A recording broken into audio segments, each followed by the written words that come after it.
Hello and welcome all of our Facebook Live friends and family, and of course all of our friends on YouTube and Instagram and here on Zoom as well.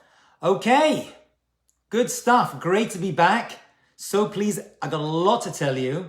This was meant to be a one-time class last week. Last week's class was things you should quit right now. And I came up with a list, and those who watched last week, each one of these classes are independent. But those who watched last week, you should know that I did mention, wow, this is a short list. I had maybe 5 or 6 things that I think people should quit.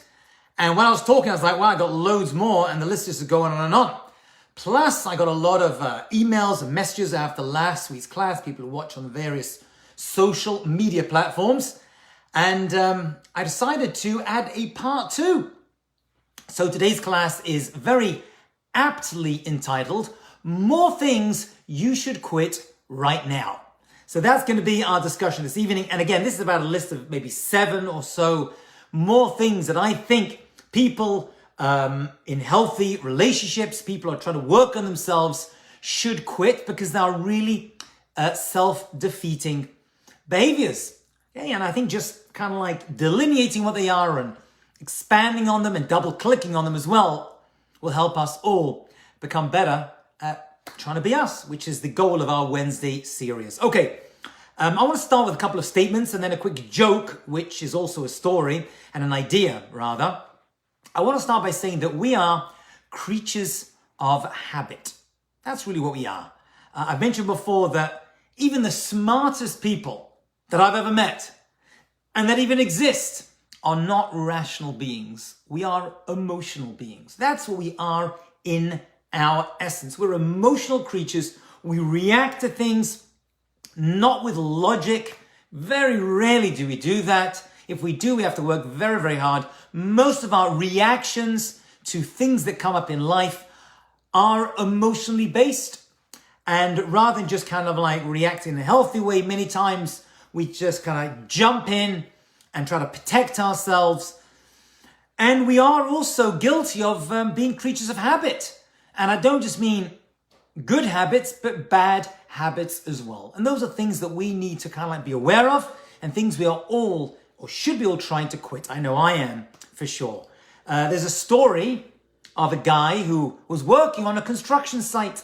And every day the guys, and maybe girls as well, on the construction site would sit down and have lunch out of their little brown paper bags together in an area.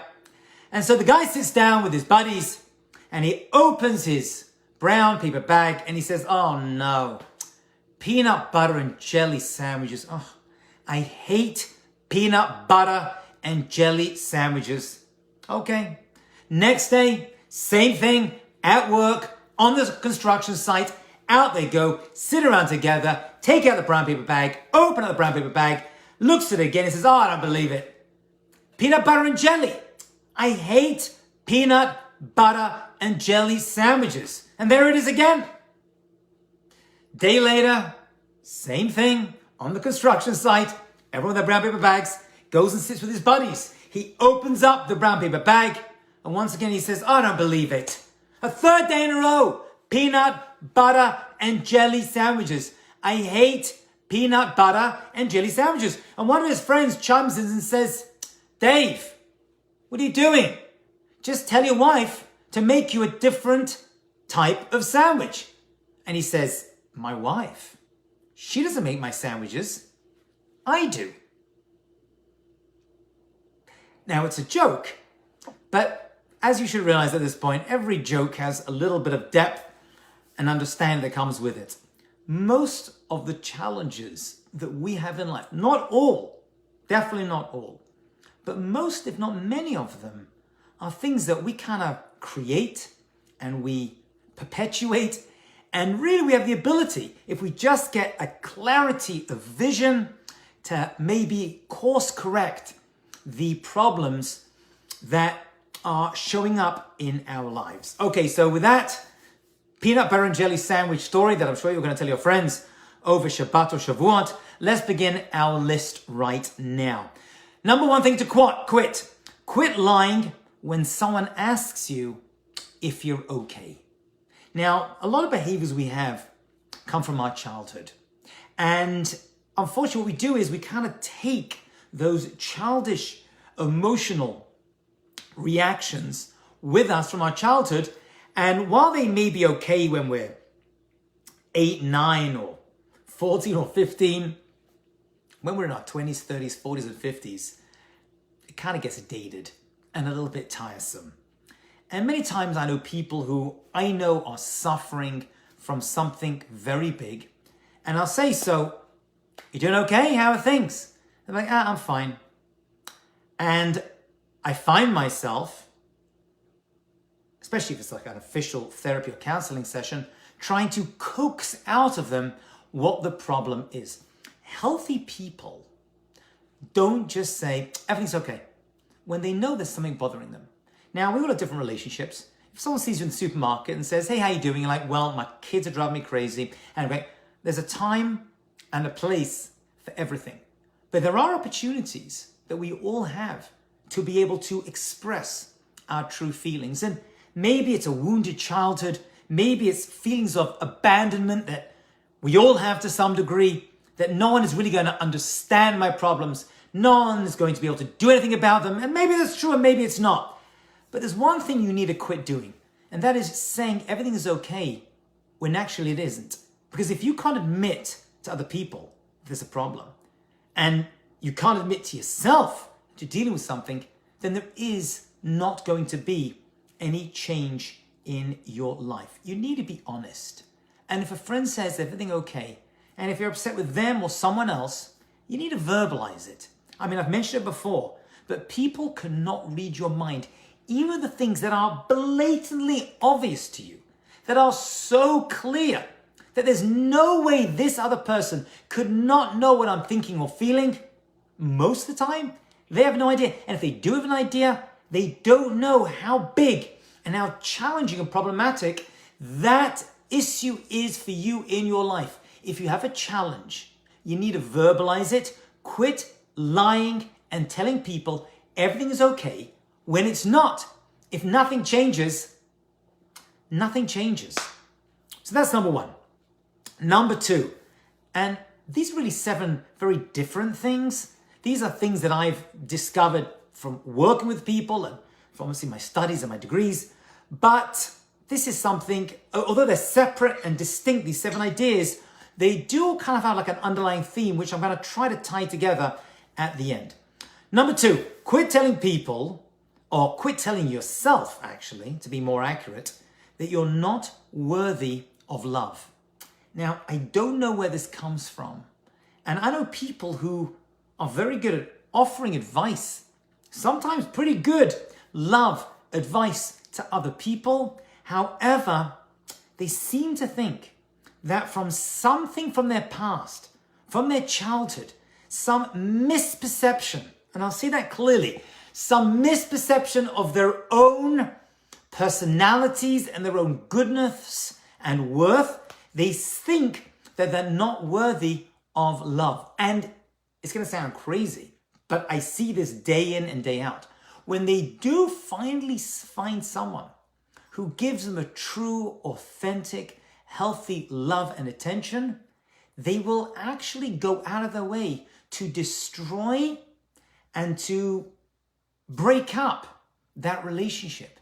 And it sounds insane because they're always saying, I'm looking for the right one and I want to have a relationship and I want to be together with somebody. And they'll talk like that. And they'll eventually find someone and they will do certain things to totally disrupt and to destroy that relationship. That, and I'm sure everyone who's listening today has either experienced that, done that, or definitely knows people who do that on a regular basis. And a lot of that comes from people don't feel they are worthy of love. Everybody who is watching today is worthy of good, healthy love relationships. That's just the truth. No matter what you've done in your past, no matter what you did today or yesterday, or think, this is another big discussion, you're going to do tomorrow, You are worthy of a healthy love relationship. And that is something which should become your mantra. This is something you should repeat saying to yourselves, because people sometimes who find success in relationships feel as though they're not, and they sabotage. They pull the rug under themselves. And I will say to them, why are you doing this? You're in something good. It may not be perfect, but it's a good thing to be in right now. And they'll say like, oh, I don't know. And they'll find they won't admit it. They'll find other reasons and excuses why this relationship isn't good right now. And those reasons actually will sound pretty valid. I mean, they're not insane. They're not saying they're worried they're going to be sucked up by aliens tomorrow. I've never heard anyone tell me that. I'm sure the people who actually think that, but they don't tell me that. What they do tell me is that I don't know if I'm really worthy of this. I don't know if I'm ready for this relationship. I don't think this person may be too good for me. I've got too much baggage. Rarely, my friends, is that the case. Quit telling yourself you're not worthy of healthy love. Number 3. This is a big one, and this one came into my head this week when I got a phone call from a young girl in her late teens who was struggling with something, which I'll explain to you in a moment. Number 3 is quit trying to heal people who don't want to be helped. Quit trying to help people who don't want to be helped. And again, this is so obvious to those people who work in counseling and therapy, but people who don't, this may seem a little unusual because that person needs help and I want to help them. I want to do a mitzvah. I want to be bein am lachavero, help my fellow human. If I needed help, I'd want this person to help me. So it's obvious, isn't it? Isn't it obvious that I would need, or I should try my very best to help someone else when I see that they are in trouble and in need? And the answer is, that may be nice. That may be nice, but the truth is, that's not good. Because the only way you can help someone else is if they are willing to help themselves. And this came to me, this idea as a point for today's talk came to me, I think yesterday or the day before, when I got a phone call from a girl who kept WhatsApping me and was going through a lot. She has a sister who she's very close to, and she told me that her sister is going through a lot, had to leave home at the age of 18 and go live with her grandmother, which I'm hearing more and more of, could not get a relationship with her parents, and her parents had made mistakes in her upbringing. And this was this girl's older sister, had left the home, going through major crises at work, and had been going to a therapist, gave up on it. No one understands my problems. No one can help me. This kind of, constant talk I hear from people. And this girl was very pained because I love my sister and I really, really want to help her.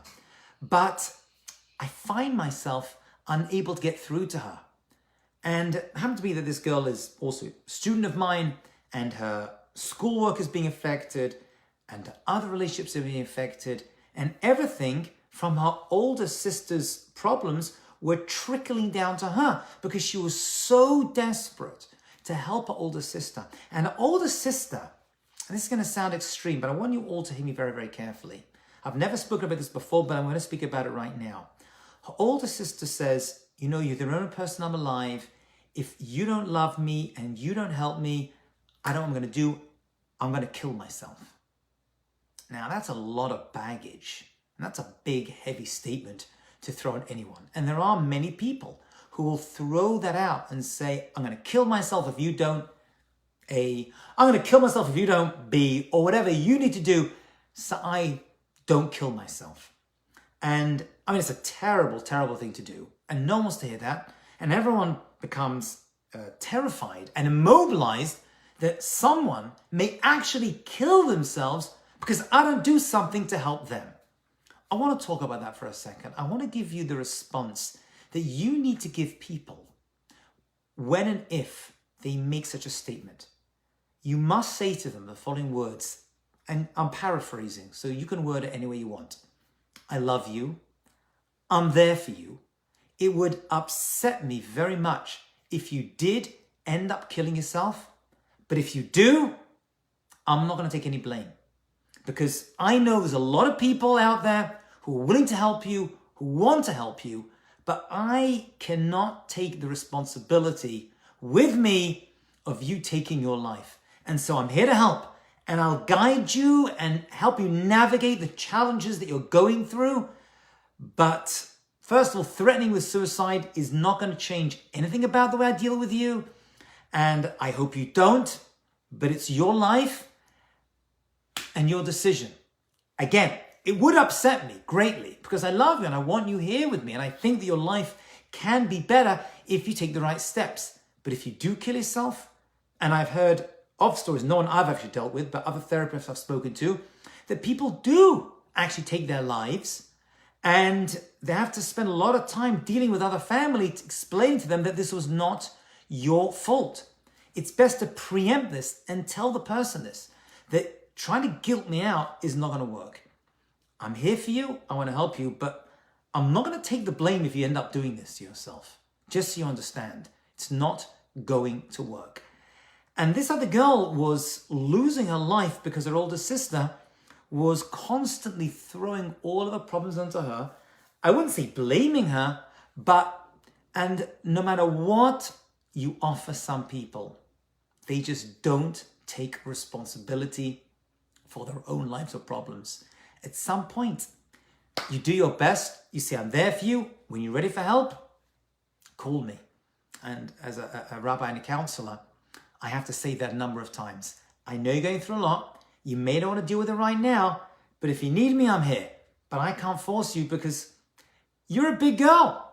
You're a big boy. You got to learn to take care of yourself. So please, quit trying to heal people who don't want to be helped and healed. It just doesn't work for them, and it is not doing you any good either. So think about those people, because everyone's got certain people like that in their lives. Okay, number 4.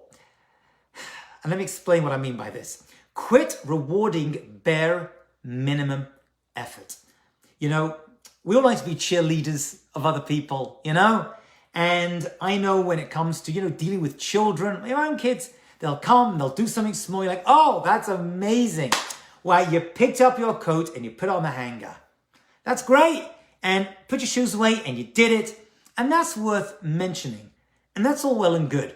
But then it gets to a certain point where people start to do the bare minimum and we continue cajoling them and keep telling them how amazing they are, how amazing. We've got to stop that. People are able, I'm a strong believer that people, even the worst people, are able to change their lives around for the good. I've seen it so many times, my friends. People in the most dire situations with the worst families on earth. They've gone through tremendously challenging and difficult times, and yet they're able to turn it around. Rarely has that come from their doing a little bare minimum effort. You can encourage, you can tell someone you're proud of them, but rewarding people in relationships who do the bare minimum to make anything work, your behavior towards them is not doing you or them any good. People need to step up to the plate. People need to take responsibility for their own lives. This point is related to the first one. It's just about people rewarding bare minimum effort in others when they know they need more than what they're receiving. It leads to resentment. If you know what I'm talking about, you know what I'm talking about. Some people may not be getting this point, but if you've been in this kind of dynamic with someone else, it can become extremely problematic. Number 5. Number 5 sounds unrelated to the first 4, but somehow it is related. And that is stop talking yourself out of big dreams. Okay, stop talking yourself out of big dreams. Everyone that I speak to, and I counsel, and I work with, always has a dream in their life. They want something. They want something big. And at the moment, it may be unattainable. Maybe it's a house, maybe it's a certain type of job, maybe it's a relationship. Everyone's dealing with something. We all have dreams.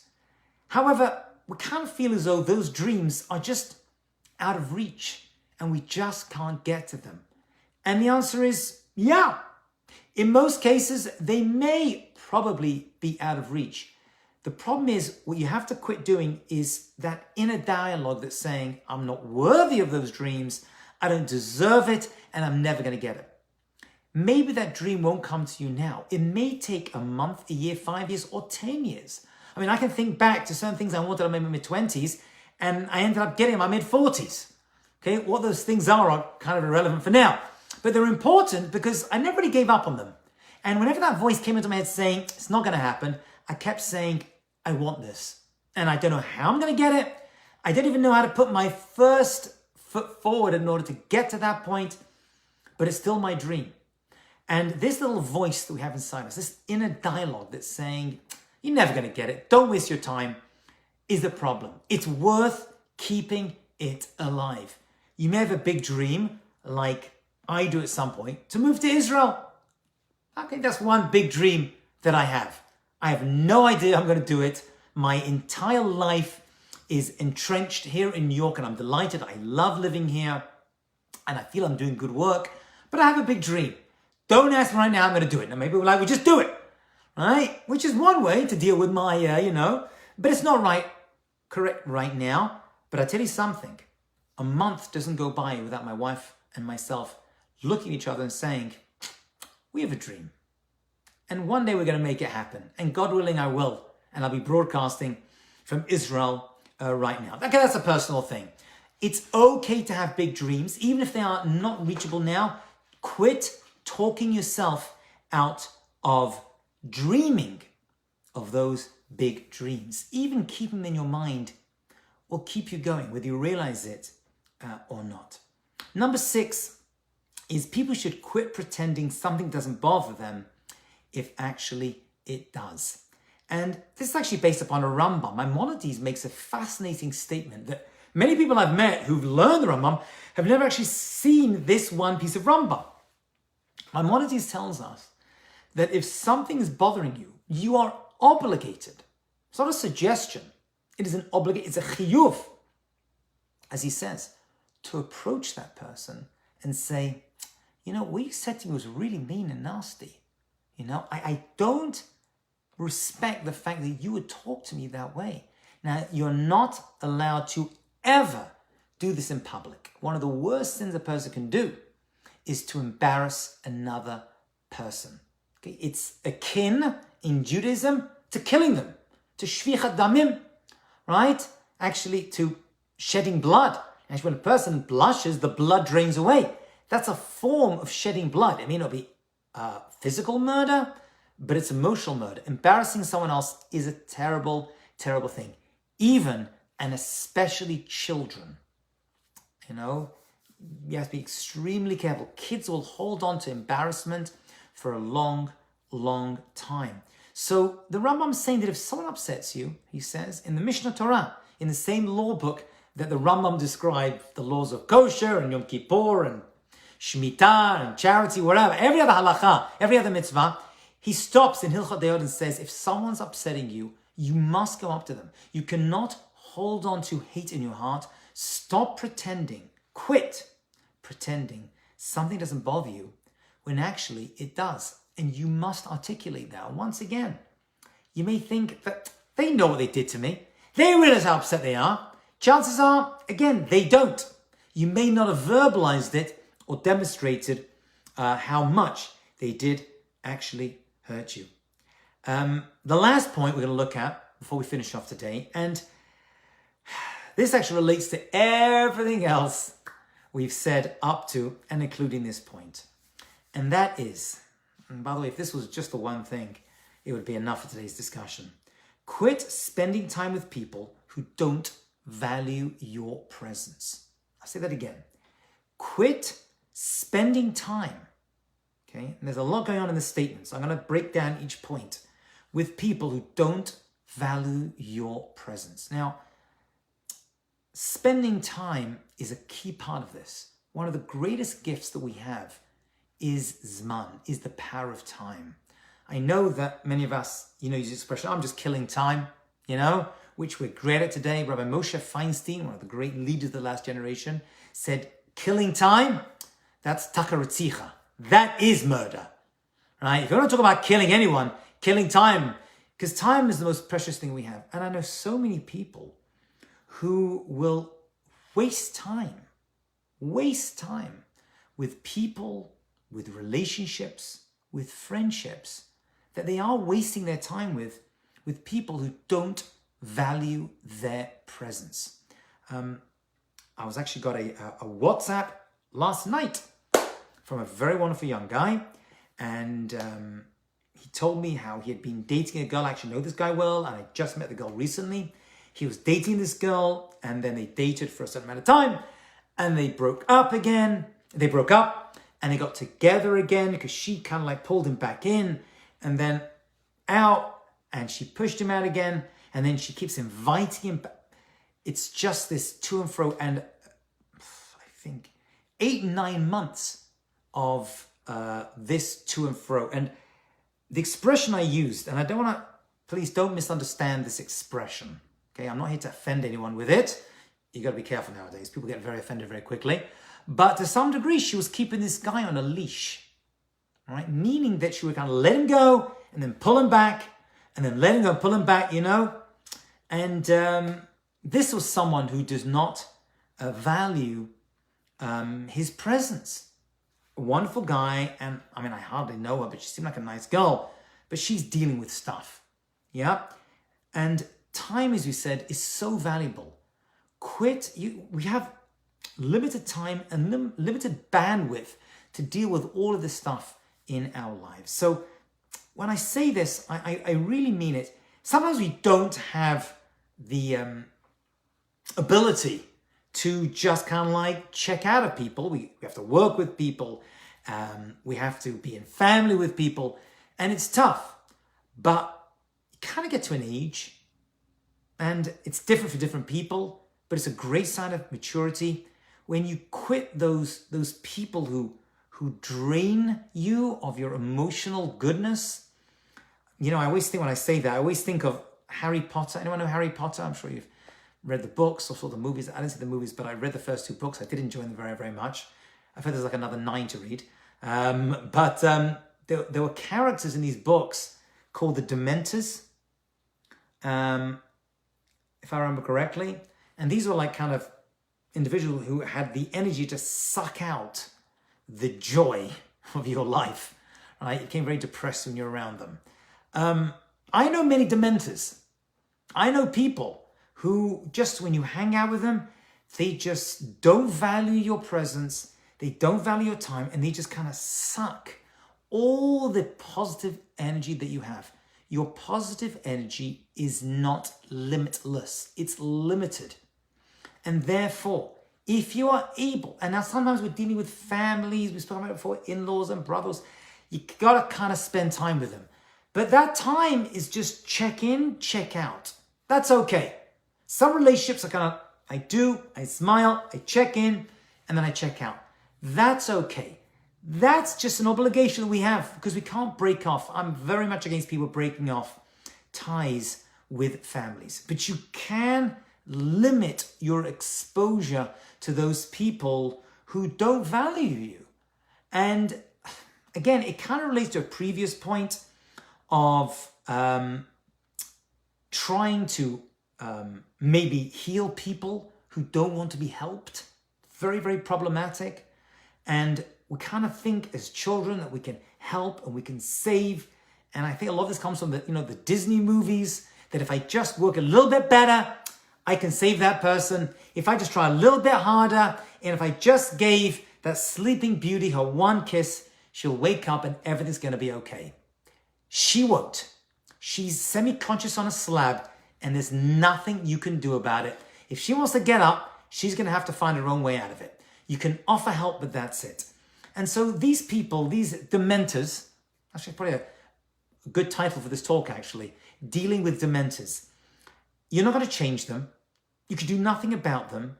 You sometimes have to kind of check in and show your presence, but quit spending time with people who don't value who you are. Because once again, and this is a good summary of everything we said today, and if you only just joined, do watch this to the beginning. There's a method to our madness.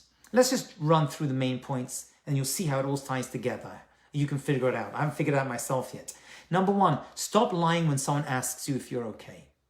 Okay? Talk to them. Be honest. Number two, quit telling yourself you're not worthy of healthy love. You are. I don't care what you've done, who you are, or what you think the future holds. Everyone is worthy of a healthy love relationship. Quit trying to heal people who don't want to be helped. It's an exercise in futility, and it's going to deplete your emotional resources. Save it for those who do want to be helped, and there's a lot of them. Quit rewarding bare minimum effort in others. Quit talking yourself out of big dreams. If you have a dream, and even if other people telling you you can do it or you can't do it, you got to work on your inner dialogue. Okay, you got to work on your inner dialogue and still hold to those dreams. It may not be time yet. It's God's time, not yours. Quit pretending something doesn't bother you when actually it does. And we quote the mitzvah of the Rambam to tell people if they're saying or doing something against you. I actually had to get on the phone last night. My son was having trouble in class with a certain kid who was bullying him with words. And I called up his mother, we had a very nice conversation. And I said, I want this to be resolved. And she understood. I mean, it wasn't the first time the kid had done this. And actually this child, in his credit, called up my son, who's 11 years old, and they had a conversation. I was actually very impressed with it. And I made clear to my son that if the kid apologizes, tell him you're upset, but accept it. But tell him you are upset at what he did. It's a thing you have to train children for very young, because most adults don't yet do that. And finally, quit spending time with people who don't value your presence. You have time, it's limited, and you have value, and your presence in that person's life, in whatever form it comes in, has value as well. Those are our 7 things that you should quit right now. I'm overrun by 2 minutes. There will be no class Tuesday night, but there will be next Wednesday at 12 o'clock. It's Shavuot. Wishing you all a Shabbat Shalom and have a wonderful, inspiring Shavuot. Thanks everyone for joining.